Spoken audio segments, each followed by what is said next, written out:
विद्यार्थियों, जैसा कि अपन पहले वातावरणीय कारकों के बारे में पढ़ रहे हैं, आज अपन तापमान का जीवों पर पड़ने वाले प्रभाव के संबंध में बात करेंगे। अपन ये मानते हैं कि जीव जो है एक विशेष बायोकाइनेटिक जोन, यानी कि अपन कह सकते हैं कि तापमान की एक सीमा है जिसमें 4 डिग्री सेल्सियस से 45 डिग्री सेल्सियस के बीच जीव पाए जाते हैं। इसको अपन बायोकाइनेटिक जोन कहते हैं, जैव गतिज परास। प्रत्येक जीव का अपना विशिष्ट तापमान परास होता है जिसमें वो जीवित रहता है। तापमान का जीवों पर विशेष प्रभाव पड़ता है। जैसा कि अपन जानते हैं कि एंजाइम या जैव अभिक्रियाएं हैं, वो एक निश्चित तापमान पर ही अधिकतम प्रभावशीलता से संपन्न होती है। सामान्य तौर पे देखें तो अपन कह सकते हैं कि 10 डिग्री तापमान बढ़ने से जैव रासायनिक क्रियाओं की दर दुगुनी हो जाती है, लेकिन ये 45 डिग्री के बाद यानी इसकी सक्रियता जो है एंजाइमों की सक्रियता में विपरीत प्रभाव पड़ता है और यहाँ ये दर जो है कम हो जाती है। यानी जैविक उत्प्रेरक एंजाइम जो है वो न्यूनतम 10 डिग्री सेल्सियस से अधिकतम 45 डिग्री सेल्सियस के बीच अधिकतम सक्रिय रहते हैं। तो इस प्रकार प्रति 10 डिग्री सेल्सियस में वृद्धि होने से इस एंजाइम की क्रियाशीलता में भी वृद्धि हो जाती है। तो ये सामान्य तौर पे 45 डिग्री सेल्सियस तक चलने वाली प्रक्रिया है। ऐसे जीव जो बहुत अधिक तापमान या बहुत कम तापमान में सहने की क्षमता होती है, जो जीव तापमान के बहुत अधिक अंतर को बर्दाश्त कर लेते हैं, उन्हें यूरीथर्मल प्रत्युतापी कहते हैं। यूरीथर्मल जीव। कुछ जीव होते हैं जो छोटे तापमान परास में सक्रिय रहते हैं, उनको स्टेनोथर्मल तनुतापी जीव कहते हैं। इसमें एग्जाम्पल है जैसे स्नेक है, घोंगे है, सीपी, मेंढक। इनका एक निश्चित तापमान का अंतर होता है, उसी में ये जीवित रहते हैं। तापमान के अंतरों से मुकाबला करने हेतु जीवों में अनेक प्रकार के मॉर्फोलॉजिकल, एनाटॉमिकल, बायोकेमिकल, फिजियोलॉजिकल ही नहीं बल्कि बिहेवियरल और इकोलॉजिकल अडेप्टेशन पाए जाते हैं। इसी प्रकार मॉर्फोलॉजी को या फिजियोलॉजी को ये कैसे प्रभावित करते हैं, तो अपन कह सकते हैं कि जंतु को ताप नियंत्रित करने की एक उनके अंदर होम्योस्टेसिस के लिए एक सिस्टम पाया जाता है। एक निश्चित तापमान होता है। इसी आधार पर जीवों को अपन 2 भागों में बांट सकते हैं, जिनका तापमान हमेशा एक जैसा रहता है। तो उसको अपन होमोइकिलोथर्मस या होमोइथर्मल एंडोथर्मिक जीव कहते हैं। ऐसे जीव जिनका तापमान निश्चित नहीं रहता, उनको पोइकिलोथर्मस या एक्टोथर्मिक जीव कहते हैं, जो वातावरण के अनुसार बदलते रहते हैं। शरीर का तापमान वातावरण के अनुसार बदलता रहता है, उनको अपन पोइकिलोथर्मस असमतापी जीव कहते हैं।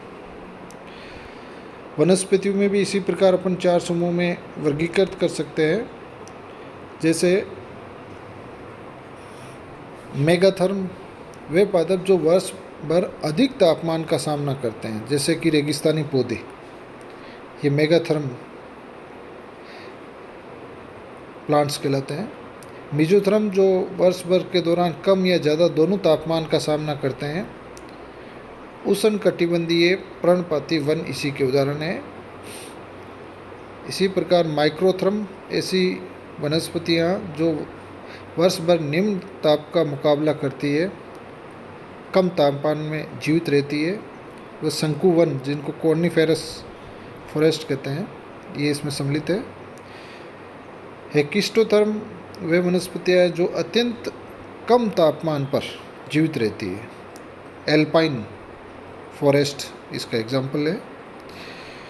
तो अपन कह सकते हैं कि फिजियोलॉजी को भी टेम्परेचर बहुत हद तक प्रभावित करता है। जैसे कि अपन ये कहते हैं कि 25 से 30 डिग्री सेल्सियस के बीच पौधे अधिकतम जल अवशोषण करते हैं। सबसे ज़्यादा अवशोषण होता है जल का। ऐसे ही पौधों में भी वाष्प उत्सर्जन, श्वसन, प्रकाश संश्लेषण, वृद्धि, एसिमिलेशन भी प्रभावित होते हैं। कम तापमान पर नाइट्रोजन फिक्सेशन अधिक होता है, ये भी एक विशेष बात है। कुछ प्रजनन को भी काफ़ी हद तक प्रभावित करता है तापमान। जैसे अपन यदि देखें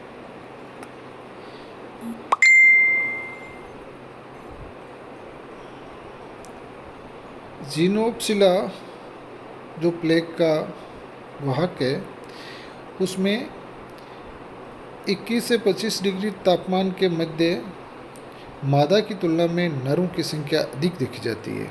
साइक्लोप्स, माइक्रोसाइक्लोप्स, इसमें सेक्स रेशियो को भी ये तापमान प्रभावित करता है। छिपकलियों, कछुओं, मगरमच्छ में भी तापमान व लिंग निर्धारण को प्रभावित करता है। कुछ नियम हैं जिनको अपन देखेंगे, जिसे ग्लोगर का रूल। इसमें इनका ये कहना है कि एक ही जाति के जीव जैसे कि गर्म और ठंडे प्रदेशों में पाए जाते हैं, तो पिगमेंटेशन जो है वो गर्म वाले स्थानों में रहने वाले जीवों में अधिक होगा। ये उसका जो विकिरण है, आने वाले विकिरण, उसको बचाने के लिए एक तरह का अडेप्टेशन है। तो ये इसको अपन ग्लोगर का रूल कहते हैं। ऐसे ही ब्रैगमैन का नियम, जिसमें ये कहते हैं कि ठंडे प्रदेशों में समतापी जीव होम्योथर्मस का शरीर अधिक बड़ा होता है, जबकि पोइकिलोथर्मल प्राणियों का जीव ठंडे प्रदेशों में छोटा होता है। इसका यह है कि सतह क्षेत्रफल अधिक होने से अधिक ऊष्मा का ह्रास होता है। जैसे छोटे आकार के जीव आयतन से सतह क्षेत्रफल ज़्यादा होता है, इसी कारण ठंडे प्रदेशों में बड़ा आकार अधिक उपयोगी है। ऐसे ही रेंस का सिद्धांत है, जिसमें ठंडे प्रदेशों में पक्षियों के पंख अधिक नुकीले व कम चौड़े होते हैं, जबकि गर्म क्षेत्र के पक्षियों के पंख चौड़े होते हैं। एलन का नियम, जिसमें ठंडे प्रदेशों के जीवों के किनारे जैसे कि कान, थुंड, थूथन, हाथ, पांव, पूंछ आदि गर्म प्रदेश के समान जंतुओं से छोटे होते हैं।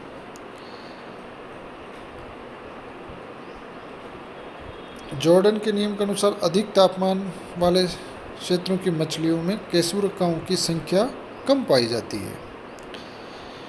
तापमान जो है टेम्परेचर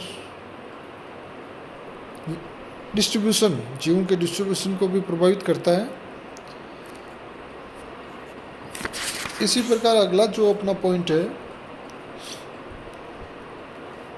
वो है कि वातावरणीय कारक में विशेष रूप से प्रकाश, लाइट है। ये विद्युत चुंबकीय तरंगें हैं जो 3900 एंगस्ट्रॉम से 7600 एंगस्ट्रॉम के बीच अपन को दिखाई देने वाली तरंगें हैं, जिनको विब्ग्योर के नाम से अपन शॉर्ट में लिखते हैं। इसी प्रकार अपन ये कहते हैं कि ये तो वो तिरंगे हैं जो अपने को दिखाई देती है। उसके अलावा भी विकिरण है, सूर्य से निकलने वाली विकिरण है जो अंतरिक्ष में फैलती है और धरती पर भी पहुंचती है। उनको रोकने के लिए ओजोन की परत भी पृथ्वी के चारों ओर पाई जाती है, जो भी अपना पृथ्वी का अडेप्टेशन अपन उसको कह सकते हैं। तो एजेवी कारकों में सबसे महत्वपूर्ण लाइट है। यह जो अंतरिक्ष की ऊर्जा है उसको जैविक ऊर्जा में प्रकाश संश्लेषण के माध्यम से बदलती है। प्रकाश के 3 गुण हैं महत्वपूर्ण रूप से, गुणवत्ता, तीव्रता और अवधि। इसके आधार पे अपन इनको अलग अलग रूप से पहचानते हैं। किसी भी सत्य की परावर्तित करने की जो क्षमता है उसको एल्बिडो कहते हैं। तो सबसे ज़्यादा एल्बिडो है वो ताज़ा बर्फ़ में होती है, और सबसे कम जो है वन फॉरेस्ट में होती है। सूर्य से क्योंकि निरंतर वहाँ नाभिकीय संलीन क्रिया होती है, तो अनेक प्रकार की विकिरणें अंतरिक्ष में निकलती रहती है। उन्हीं में से कुछ पृथ्वी तक पहुंचती है। 10% हिस्सा जो है वो जल की सतह से परावर्तित हो जाता है, एक विशेष बात है। अपन जलीय आवास के आधार पर कुछ जीवों को डिवाइड कर सकते हैं, जैसे कि कम गहराई तक पाए जाने वाले जीव होते हैं, उनको लिटोरल जोन कहलाता है, जिसमें पानी की गहराई कम होती है और पौधे जो है सीधे जड़ों के माध्यम से भूमि में जुड़े रहते हैं। लिम्नेटिक वो जोन है जहाँ तक प्रकाश पहुँचता है और जीव पाए जाते हैं। प्रोफंडल वो जोन है जहाँ प्रकाश नहीं पहुँचता है, गहराई वाला स्थान।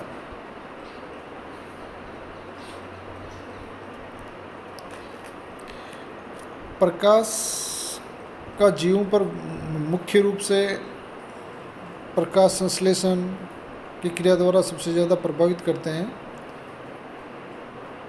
जिसमें क्लोरोफिल की सहायता से सूर्य से आने वाली ऊर्जा को बांधकर रासायनिक ऊर्जा में बदलते हैं, जो अन्य उपभोक्ता कंज्यूमर के द्वारा उपयोग में ली जाती है। प्रकाश संश्लेषण में कुल जो है 0.02% प्रकाश ऊर्जा का ही प्रयोग होता है। 600 से 760 नैनोमीटर पर अधिकतम प्रकाश संश्लेषण होता है। हरा रंग क्लोरोफिल द्वारा ठीक से अवशोषित नहीं होता है, अतः हरे रंग में प्रकाश संश्लेषण को ये क्योंकि परावर्तित कर देता है, तो सबसे कम प्रकाश संश्लेषण होता है। पौधों में पुष्पन की क्रिया को भी प्रकाश प्रभावित करता है। अंधकार एक निश्चित समय के लिए इनको प्रकाश की आवश्यकता होती है, जिसमें उनमें वृद्धि होती है, उनमें पुष्पन होता है, उनमें अनेक प्रकार की वृद्धि की क्रियाएं होती हैं।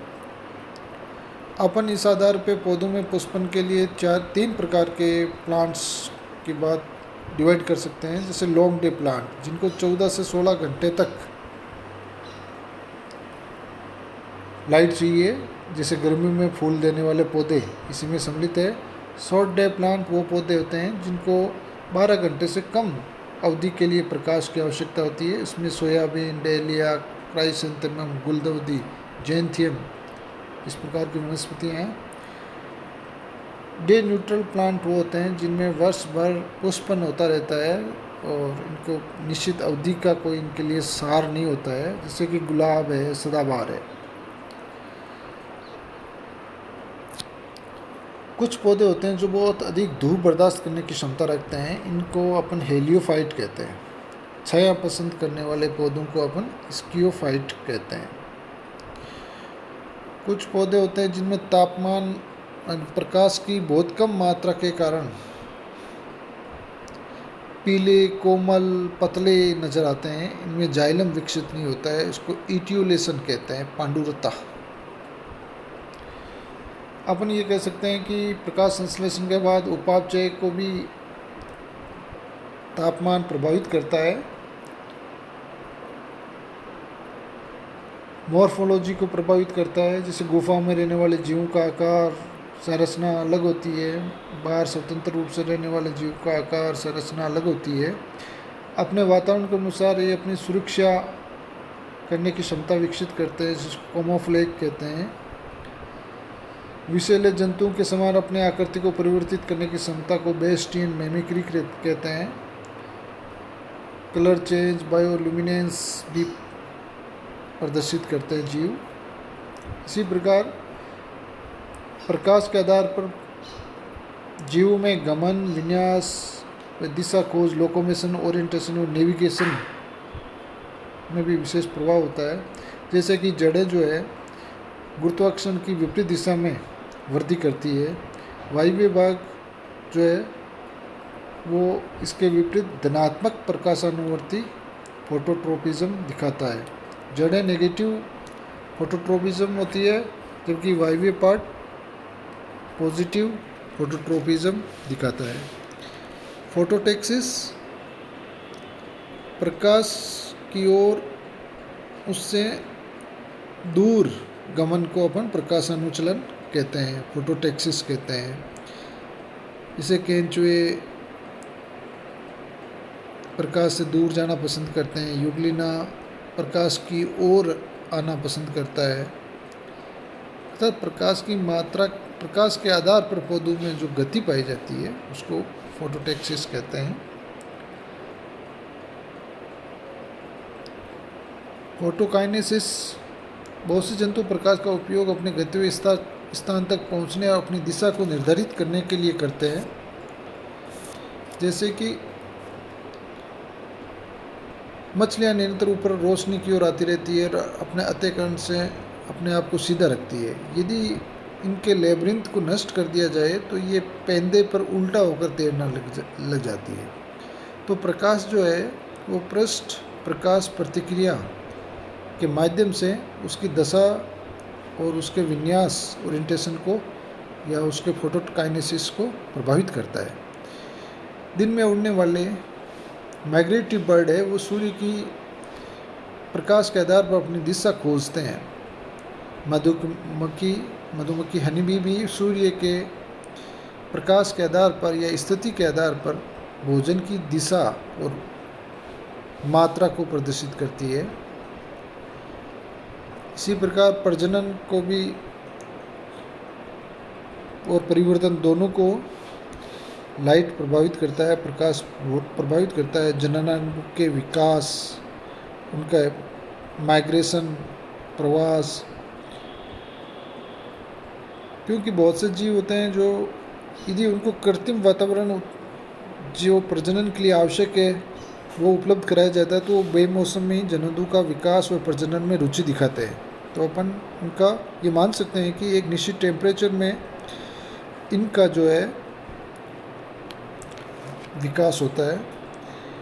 इसी तरीके से अपन कहते हैं कि मोलस्का के जीव जो लेमनिया है वो 13.5 घंटा की अवधि में अंडे देता है, परंतु यदि उसकी अवधि कम या ज़्यादा हो जाए तो वो अंडे नहीं देता है या प्रभावित हो जाता है। इसी प्रकार ट्राउट जो मछली होती है वो दिसंबर में प्रजनन करती है, परंतु दिसंबर जैसी अवस्था जो अपन अगस्त या सितंबर में उपलब्ध करा दें तो उसमें भी प्रजनन के प्रति रुचि देखी जाती है। तो इस प्रकार अपन कह सकते हैं कि प्रकाश जो है वो परिवर्तन और प्रजनन दोनों को प्रभावित करता है। इसी प्रकार जीवों के वितरण को भी प्रकाश की मात्रा के आधार पर निर्धारित होता है।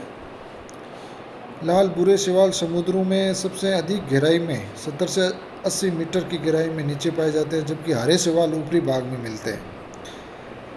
रेगिस्तान में ताप सहने वाले, प्रकाश सहने वाले पादप जीव पाए जाते हैं। इसी प्रकार मानव पारिस्थितिकी में प्रकाश का भी गहरा प्रभाव होता है।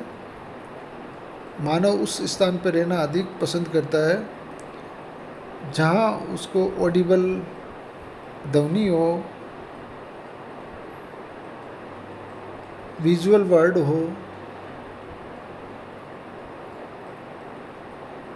और इसी तरीके से अपन सबसे बड़ी बात यह है कि आज का जो टाइम है वो सोलर एनर्जी को व्यावसायिक पैमाने पर परिवर्तित करने की या उसके माध्यम से व्यवसाय उत्पन्न करने की क्षमता होती है। इसी के आधार पर अपन निरंतर विकासशील रहते हैं।